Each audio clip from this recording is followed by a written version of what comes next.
கொழுப்பு படிச்சு இந்த ரத்த குழாய் உங்களோட ஸ்பேஸ் இருக்குன்னா சுருங்கிச்சு. பிரச்சனை எங்க இருக்கு?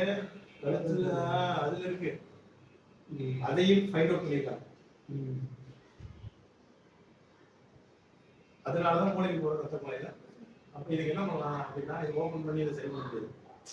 அப்ப இதுக்கு என்ன பண்ணலாம்? இதுக்குன்னு மெடிசன் கொடுத்து கலெக்ட் பண்ணி அந்த ரத்த குழாயை சரி பண்ணிக்கலாம். 80% 90% அடைச்சிருந்தா அதை வந்து கொஞ்சம் எக்ஸ்டெண்ட் பண்ணிடுவாரு. எக்ஸ்டெண்ட் பண்ணிட்டா ரத்த குழாய் நல்லா போயிட்டு. இதெல்லாம் கண்டுபிடிச்சு உங்களுக்கு வைத்தியம் பண்ணிருக்காங்க. அவங்களோட வேலை இதுதான். இந்த கையை சரி பண்றதோ இந்த பட்டன் போடுறதோ அந்த வேலை கிடையாது. இதுக்கு இருக்கு எதனால வந்துச்சுங்கிறத முதல்ல நம்ம தெரிஞ்சுக்கணும்.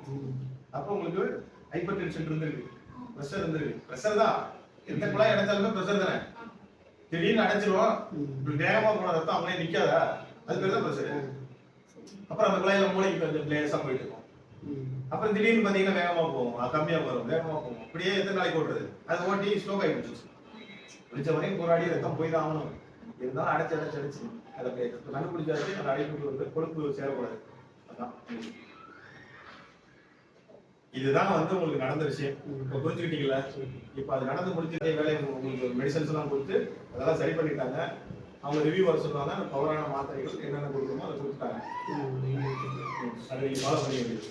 அதுக்கு அடுத்து இந்த கை வராததுக்கு கால் பிரச்சனைக்கு இப்ப நீங்க வந்து பிசியோதெரபிஸ்ட் கன்சல்ட் பண்றீங்க. இது ரிஹாபிலிட்டேஷன் சொல்லுவாங்க, மறுவாழ்வு. இது இவங்களோட வேலை இல்லை, இது தனி டிபார்ட்மெண்ட்.